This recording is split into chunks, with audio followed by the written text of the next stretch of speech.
Catherine stared at her phone as the message blinked back at her. Everyone's staying home due to the ice storm. Christmas dinner is cancelled. Stay safe. Mom. She read it twice. Then a third time. A slow disappointment settled in her chest, but she exhaled and told herself it was fine. Nashville winters could be unpredictable. Roads iced over quickly. Accidents happened. It made sense. Still, it hurt. Christmas had always been complicated in Catherine's family. At 32, she'd long accepted her role, the quiet one. The responsible one. The daughter who showed up, helped out, and never made waves. While others laughed loudly and dominated the room, Catherine blended into the background, useful but rarely noticed. Her younger sister Anna had always been the opposite. Anna was magnetic. Effortlessly charming. The kind of person who walked into a room and became the center of it without trying. Their parents adored her. Extended family praised her free spirit. Mistakes were brushed off as personality traits. Successes, real or imagined, were celebrated like milestones. Catherine had learned early that love, in her family, came with conditions. So when Christmas was cancelled, Catherine didn't argue. She didn't question it. She simply adjusted, like she always did. That morning, she made herself hot chocolate, the kind with too much whipped cream. She put on a cheesy holiday movie she'd already seen a dozen times, and tried to focus on the small comforts. The quiet. The warmth. The safety of lowered expectations. She told herself it was better this way. By mid-afternoon, the loneliness crept in anyway. Around 3 p.m., Catherine curled up on the couch with her laptop, scrolling mindlessly through Instagram to distract herself. She wasn't really paying attention, until her thumb froze mid-swipe. Her heart skipped. There it was. A freshly posted photo from her cousin Nina. Perfect family Christmas at Anna's Christmas tree, so blessed to have everyone together. #family traditions. Catherine felt the air leave her lungs. She tapped the photo. The image filled the screen, sharp and unmistakable. Her entire family sat around a long, elegantly decorated dining table. Her mother smiled proudly at the camera. Her father stood at the head of the table, carving a golden brown turkey. Aunts and uncles leaned toward each other, laughing. Cousins wore matching festive sweaters. Even her grandmother sat there, wrapped in a red shawl. Everyone was there. Everyone except Catherine. Her eyes darted to the background, zooming in through the window behind them. Clear blue skies. Bright sunlight. No ice. No storm. Not even a cloud. Her hands began to shake. She scrolled. Another photo. Her nieces and nephews tearing into presents. Another. Her mother arranging her signature Christmas cookies on a platter. Another. A group selfie, cheeks flushed with warmth and laughter. Each image confirmed the same brutal truth. The ice storm had never existed. The dinner hadn't been cancelled.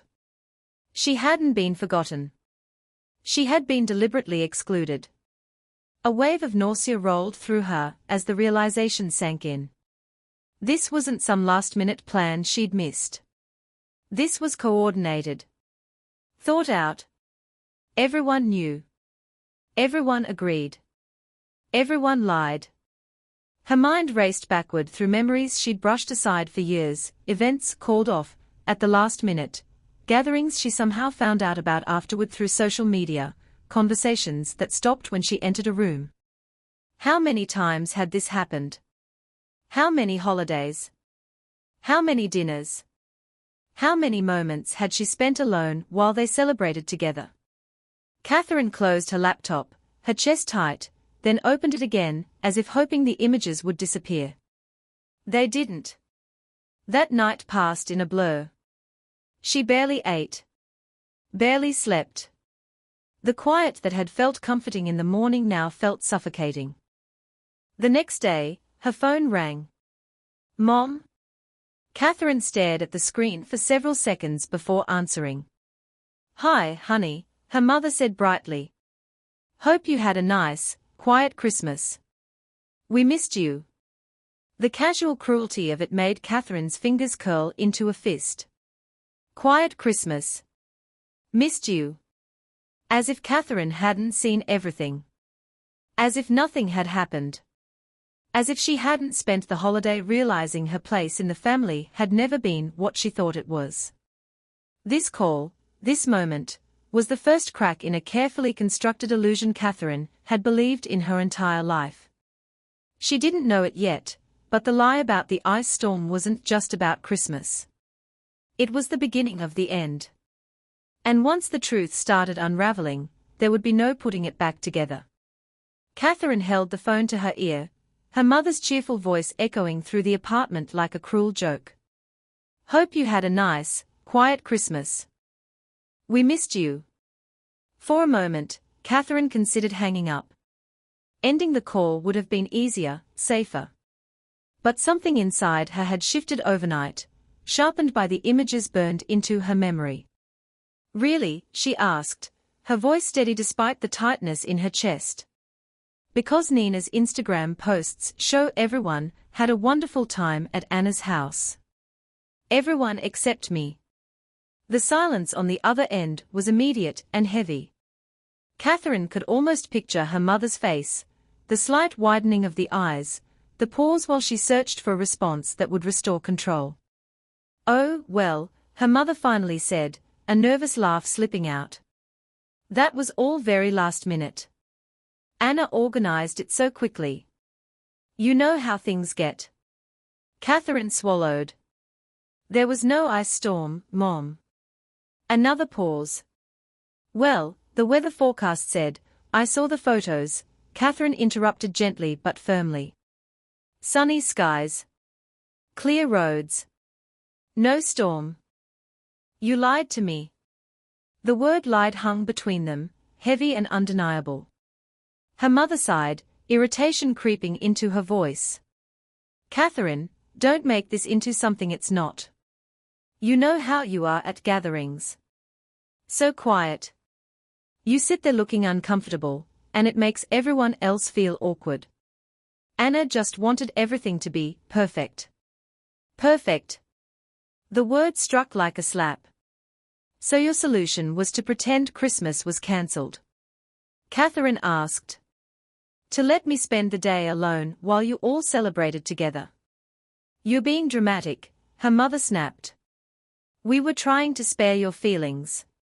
Catherine let out a bitter laugh. "By lying to me?" Silence again, longer this time. Her thoughts raced as memories surfaced, each one now reframed under a harsh new light. The birthday dinner she'd been told was postponed, only to see photos days later. The Sunday brunch she'd heard about after the fact. The countless it was very last-minute excuses. "How many times?" Catherine whispered. "How many gatherings have you lied to me about?" Her mother's patience finally broke. "Catherine, you are oversensitive. This is exactly why things are difficult with you." "Why?" Catherine asked, her voice shaking now. "Why you exclude me? Why you pretend I don't exist unless you need something? Why Anna gets to be the perfect daughter while I'm treated like an inconvenience?" "That's not fair," her mother said quickly. "We love you both equally." "Do you?" Catherine pressed. "Because it doesn't feel like it." Her mother scoffed. "Anna puts effort into being part of the family. You're always busy with work." "Busy with work?" The phrase made something snap. "Busy paying off my student loans." Catherine shot back. "Busy helping you and Dad with the mortgage. Busy taking care of Dad after his surgery, when Anna showed up for an hour and left for a yoga retreat." "That's enough," her mother said sharply. "If you're going to talk like this, maybe we need some space." Call me when you're ready to be reasonable. The line went dead. Catherine stared at her phone, her reflection faintly visible on the dark screen. Her hands trembled, but beneath the hurt was something new, clarity. She wasn't imagining things. She never had been. Growing up, Catherine had tried to be everything her family wanted. She kept straight A's. Helped with chores. Put aside her dream of art school because her parents said accounting was practical. She worked overtime to support herself and them, believing sacrifice would eventually earn her place. Anna, meanwhile, lived freely. When Anna dropped out of college to become a yoga instructor, their parents praised her courage. When Anna's business ideas failed, they called them learning experiences. When Catherine succeeded, it was expected. When she struggled, it was inconvenient. Catherine remembered Thanksgiving just a month earlier, how she'd spent hours in the kitchen helping her mother prepare dinner, only to hear her tell guests that Anna had done all the work while Catherine just sat around. She'd swallowed the humiliation. Like always. Because family was family. Or so she thought. Now, sitting alone in her apartment, Catherine finally allowed herself to see the pattern. The favoritism wasn't subtle. It was systemic. And it wasn't accidental. She wasn't the quiet sister. She was the expendable one. The realization hurt more than the lie itself. Because it meant the exclusion hadn't been a mistake or misunderstanding, it had been intentional. Repeated. Normalized. Catherine closed her eyes, breathing slowly as years of excuses collapsed around her.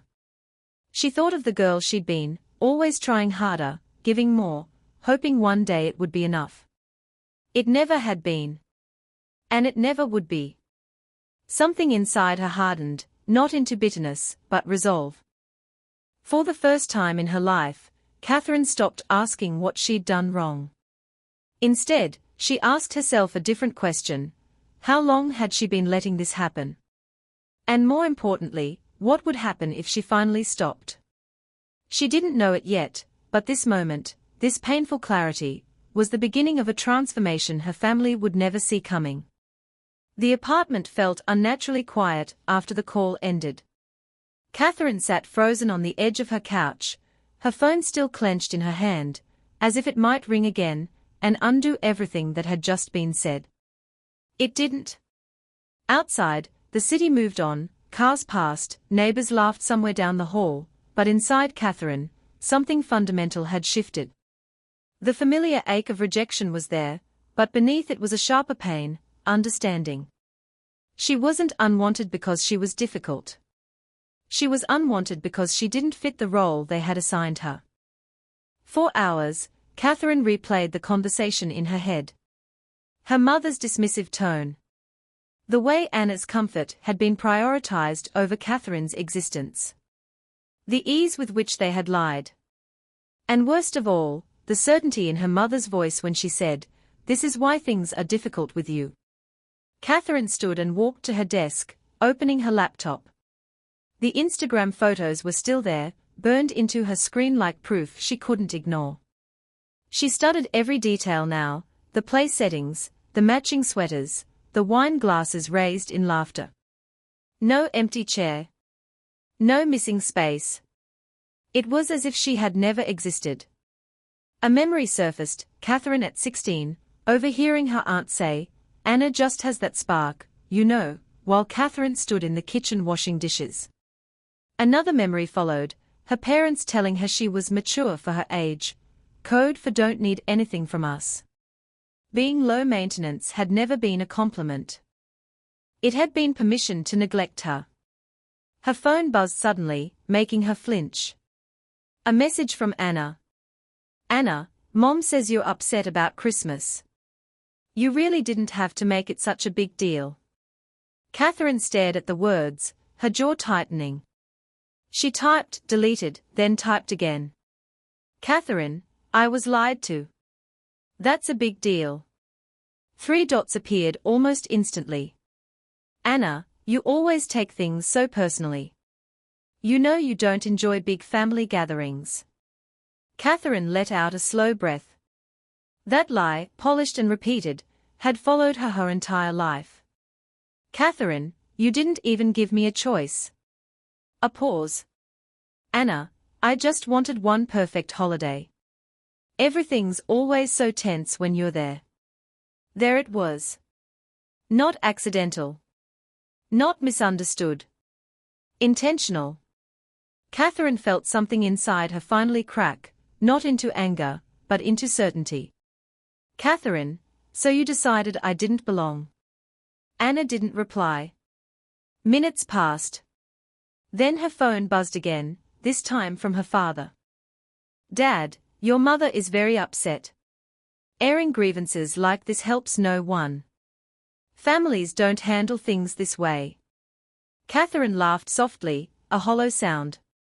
Families also didn't lie to one daughter while celebrating with the other. She closed the messages without responding. That night, Catherine didn't sleep. She sat at her desk as the hours slipped by, writing, not emotionally, but methodically. Dates. Events. Conversations she remembered clearly now that she'd stopped minimizing them. Patterns emerged quickly. Cancelled dinners that weren't cancelled. Plans she learned about afterward. Moments where Anna was praised for things Catherine had actually done. This wasn't just favoritism. It was erasure. By morning, Catherine's exhaustion had turned into resolve. She made coffee, her hands steady now, her thoughts painfully clear. For years, she had protected her family's image, explaining their behavior to friends, making excuses for their absence, blaming herself for not being fun enough. She was done. Catherine opened a new email and began typing. She addressed it to everyone. Her parents. Anna. Aunts. Uncles. Cousins. Every person who had been seated around that Christmas table. She didn't rant. She didn't accuse wildly. She simply stated facts. She described the text about the ice storm. The Instagram photos she'd seen. The lie. She attached screenshots, timestamps included. Then she wrote, I was told Christmas was cancelled for everyone. That was not true. I spent the day alone because I was deliberately excluded. This isn't about hurt feelings. It's about honesty. Her finger hovered over the send button. For a brief moment, fear surged, fear of retaliation, of being labeled dramatic, of losing what little connection she had left. Then she remembered her mother's voice. This is exactly why things are difficult with you. Catherine clicked send. The responses began almost immediately. Her aunt claimed it was a misunderstanding. Her uncle suggested Catherine was overreacting. A cousin quietly deleted the Christmas photos and messaged her privately, accusing her of causing drama. Then came Anna's email, long, polished, and deeply condescending. Anna wrote about how Catherine never made an effort. How the family had to walk on eggshells around her. How excluding her had been for her own good. Catherine read it twice, her expression calm. It was astonishing how easily they rewrote reality. But the most revealing messages came from her parents. Instead of apologizing, they attacked. Her mother began calling family friends, suggesting Catherine was having a breakdown. Her father emailed about respecting family privacy and warned her not to embarrass them further. And then Anna sent one final text, Anna, this is exactly why we didn't want you there. Catherine set her phone down gently. The pain was still there, but it no longer controlled her. Because now she knew the truth. She hadn't lost her family that Christmas. She had finally seen them clearly. And once you see something clearly, you can never unsee it. The days following Catherine's email felt surreal, like she was watching her own life from a distance. Her phone buzzed constantly, messages, missed calls, notifications piling up faster than she could process them. She stopped answering. For the first time, Catherine chose silence, not as submission, but as observation. What she saw confirmed everything she had begun to understand. Relatives who had once smiled politely at family gatherings now rushed to defend her parents. Some claimed they had no idea there was an issue. Others accused Catherine of ruining the holidays, as if her loneliness were an inconvenience to be brushed aside. One message stood out. "Aunt Marie, we didn't think you'd want to come. You've always been so independent." Independent. Another word that had been weaponized against her. Catherine closed the chat and set her phone face down. She knew now that arguing would lead nowhere. The family narrative was already shifting, quietly, efficiently, turning her from victim into problem. Still, she wasn't prepared for how quickly her parents escalated. 2 days after the email, Catherine arrived at work to find her mother standing in the lobby of her office building. She was dressed impeccably, as always, pearls at her neck, concern etched perfectly onto her face. "Catherine," her mother said loudly, drawing the attention of passing co-workers. "We need to talk." Catherine froze. Her manager glanced over, confusion flickering across his face. "This isn't the place," Catherine said quietly. Her mother sighed theatrically. "I'm just worried about you. You haven't been yourself lately." The implication was clear. Catherine felt heat rise in her chest, but she didn't raise her voice. "Please leave," she said evenly. "If you don't, I'll ask security to escort you out." Her mother stared at her, shocked not by the words, but by the tone. Catherine had never spoken to her like that before. "This is what I mean," her mother said softly, shaking her head. "So cold. So ungrateful." Catherine didn't respond. She walked past her mother and into the elevator, her legs trembling but her spine straight.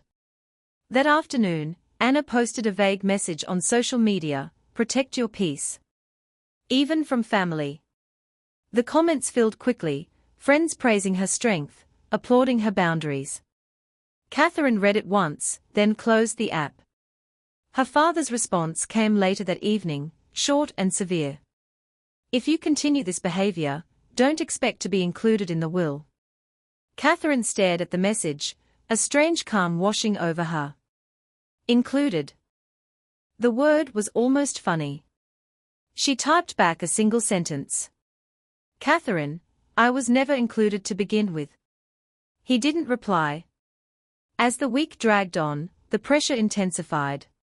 Family friends reached out with forced concern. Distant relatives sent long messages urging Catherine to be the bigger person. Not one of them asked how she had felt spending Christmas alone. Not one of them acknowledged the lie. That was when Catherine understood something crucial. This wasn't a family protecting itself from conflict. It was a system protecting power. And she had threatened it by telling the truth. Late one evening, as Catherine sat at her kitchen table surrounded by unanswered messages, her phone rang again. An unfamiliar number. She hesitated, then answered. "Catherine," a woman's voice asked gently. "It's Rachel. Your parents' old financial manager." Catherine straightened. "Yes, hi. Is everything okay?" There was a pause. "I've been seeing what's happening online," Rachel said. "Anne, there's something you need to know. Something I should have told you years ago." Catherine's pulse quickened. "Can we meet?" Rachel continued. "In person. Somewhere private." They agreed to meet the next morning at a quiet cafe downtown. That night, Catherine barely slept. Her mind raced, not with fear, but with an unfamiliar sense of anticipation. Something was coming. She could feel it. The cafe was nearly empty when Catherine arrived. Rachel sat in a corner booth, a manila envelope resting on the table in front of her. She looked older than Catherine remembered, tired, weighed down by something heavy. "I'm sorry," Rachel said before Catherine could even sit down. I should have spoken up sooner. Rachel slid the envelope across the table. Your grandfather left you an inheritance, she said quietly. Specifically for your education and future. Catherine blinked. What? Nearly $300,000, Rachel continued. Your father was the trustee. He was supposed to release the funds when you turned 25. Catherine's hands shook as she opened the envelope. Inside were bank statements, legal documents, transfer records. Her name was there. So was Anna's. He never gave you the money, Rachel said. Instead, he transferred it into accounts under Anna's name. Over the years, it funded her businesses, her travel, everything. The world tilted. All those nights Catherine had worked overtime. The student loans she was still paying. The times she'd helped her parents financially while being told she was too focused on money. They had stolen from her. There's more, Rachel said, her voice trembling. Properties your grandfather left to be split between you and Anna. Your parents sold them using a power of attorney you signed at 18. Catherine felt nauseous. That document. The one they'd told her was just in case of emergencies. It had never been for emergencies. It had been for control. Rachel leaned forward. What they've done isn't just unethical, Catherine. It's illegal. Catherine closed the envelope slowly. The Christmas lie hadn't broken her family. It had exposed them. And now, finally, Catherine understood why they were so desperate to silence her. Catherine didn't speak for a long moment after Rachel finished explaining. The cafe noise faded into the background, replaced by the sound of her own heartbeat pounding in her ears. $300,000. Her inheritance. Money she had never known existed, money that could have changed everything. You're sure? Catherine finally asked, her voice barely steady. Rachel nodded. I've kept copies of everything. I shouldn't have, but something always felt wrong. Your grandfather was very clear about his intentions. Catherine stared down at the documents again. Dates, account numbers, signatures. This wasn't rumor or suspicion, it was proof. Suddenly, so many memories rearranged themselves into a new, horrifying order. The nights she'd cried over tuition bills. The loans she was still paying off. Her parents' constant comments about being grateful, about how much they'd sacrificed for her. They hadn't sacrificed. They had stolen. And Anna? Catherine asked quietly. She knew. Rachel hesitated. The transfers went directly into her accounts. Many were labeled as business investments. Yoga studios. Retreats. Travel. Catherine closed her eyes. Bali. All those family dinners where Anna's adventures were praised, where Catherine's accounting job was dismissed as dull. I trusted them, Catherine whispered. I signed whatever they put in front of me. Rachel reached across the table, placing a hand over Catherine's. That's not your fault. You were young. And they were your parents. Catherine nodded, but the weight in her chest only grew heavier. When she left the cafe, the winter air felt sharp and cleansing. She walked for nearly an hour, letting the city blur around her as her thoughts raced. This wasn't just emotional betrayal. It was financial exploitation. Calculated. Repeated. Hidden behind years of gaslighting. By the time Catherine reached her apartment, her shock had hardened into focus. She opened her laptop and did what she did best, analyze. As an accountant, Catherine had spent years tracking discrepancies, identifying fraud, following money trails for clients who suspected something wasn't right. Now, she was doing it for herself. She organized the documents Rachel had given her. Created spreadsheets. Cross-reference dates. Mapped transfers from the trust to Anna's accounts. The pattern was undeniable. Every time Anna launched a new venture, money appeared. Every time Catherine struggled, her parents told her to work harder. Every time Catherine offered financial help, they accepted without hesitation. They had watched her drown while standing on a lifeboat built from her own inheritance. Catherine didn't cry. Instead, she made a decision. The next day, she called Sarah Chen, a lawyer specializing in estate and financial fraud. They met 2 days later in Sarah's office, a clean, modern space that smelled faintly of coffee and paper. Sarah reviewed the documents carefully, her expression growing more serious with each page. "This is a strong case," Sarah said finally. "Your parents abused their role as trustees and misused a power of attorney. Your sister benefited directly. This qualifies as financial exploitation." "Criminal?" Catherine asked. "Yes," Sarah replied without hesitation. "Criminal." The word sent a shiver through Catherine. "These charges would destroy them," Catherine said quietly. Sarah met her gaze. "They already destroyed your relationship. This is about accountability." Catherine leaned back in her chair, exhaling slowly.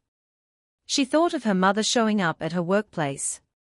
Her father threatening to cut her out of a will that meant nothing. Anna portraying herself as the victim online. They weren't sorry. They were afraid. "I want to give them one chance," Catherine said at last. Sarah raised an eyebrow. "To do what?" "To make it right," Catherine replied. "Or prove they never intended to." That evening, Catherine drafted another email, shorter this time, more controlled. She requested a family meeting.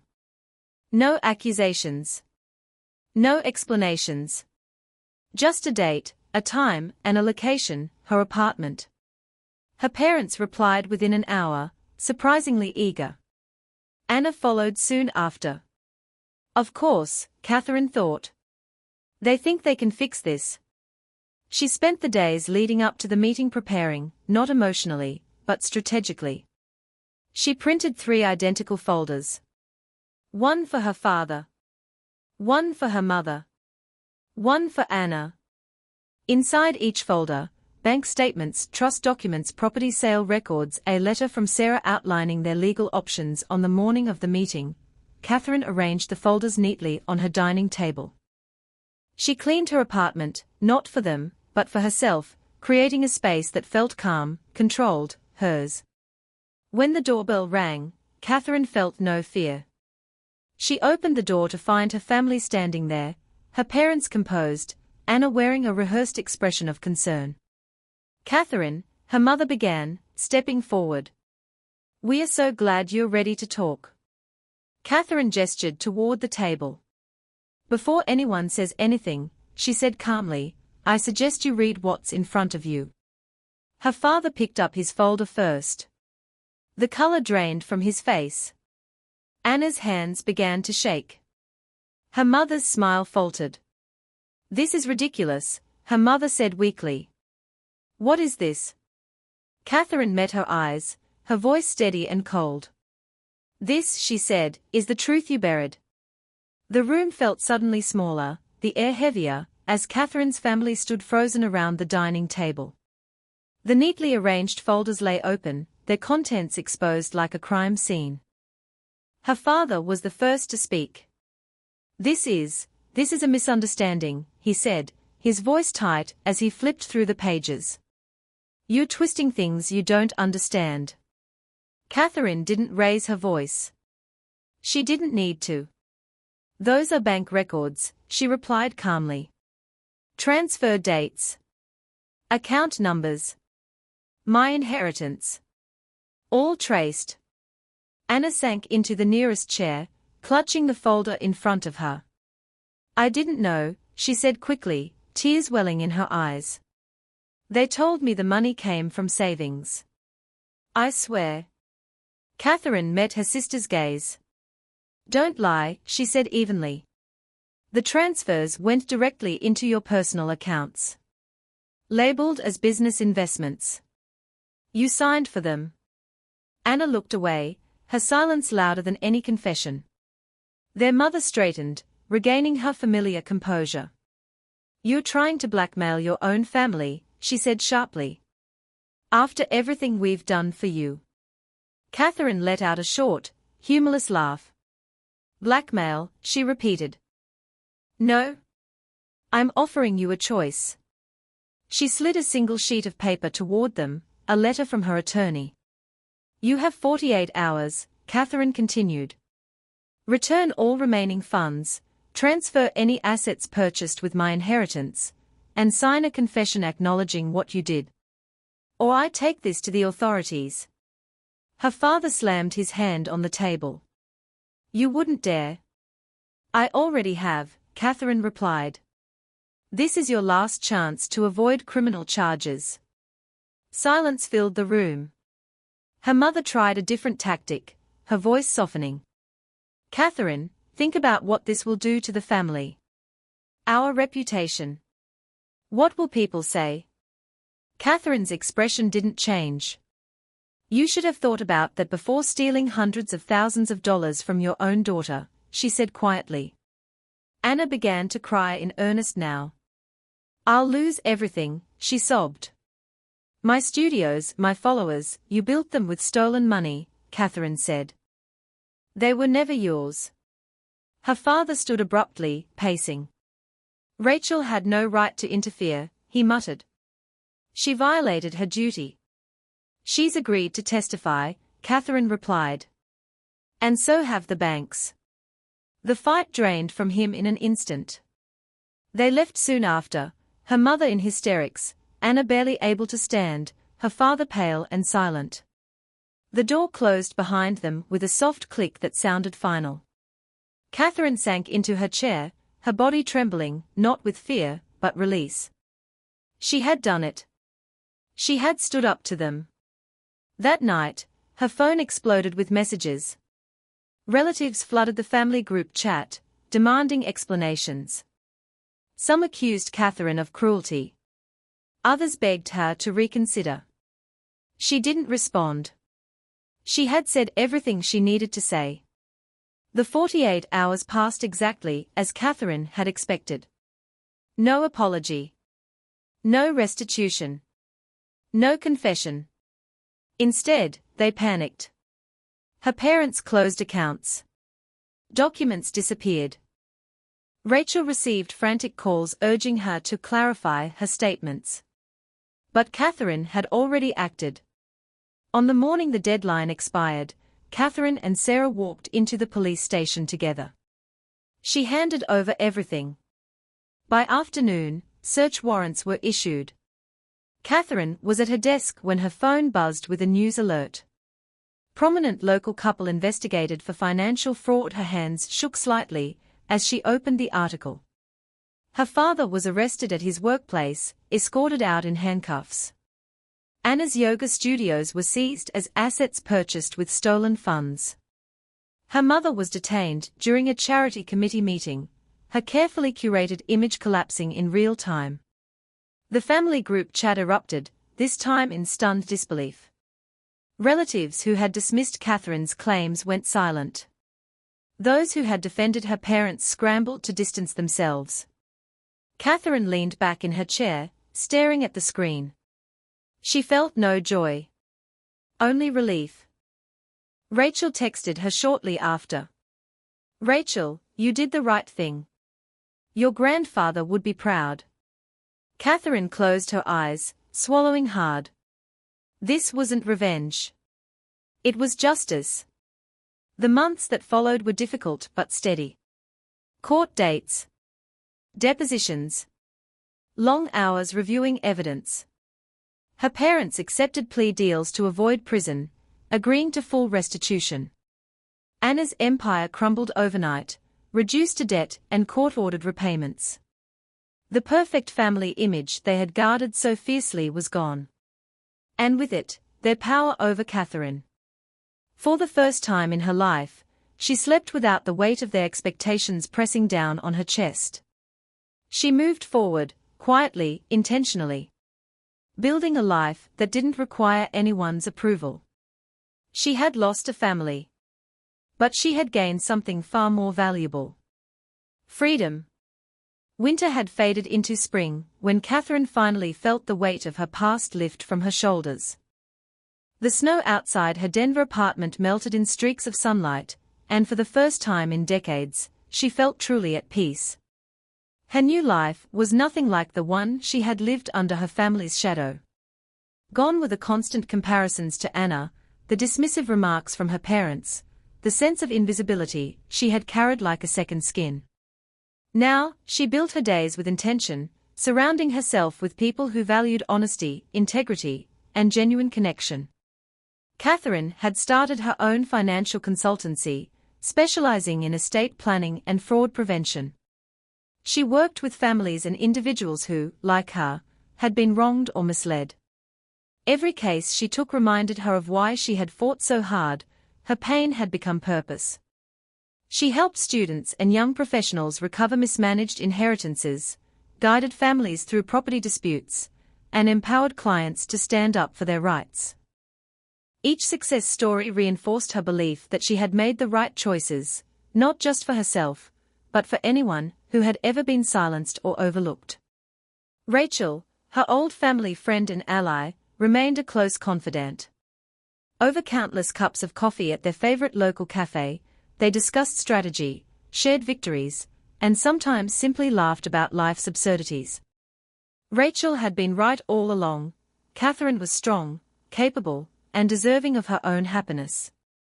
One afternoon, Catherine found herself sorting through an old photo album Rachel had brought over.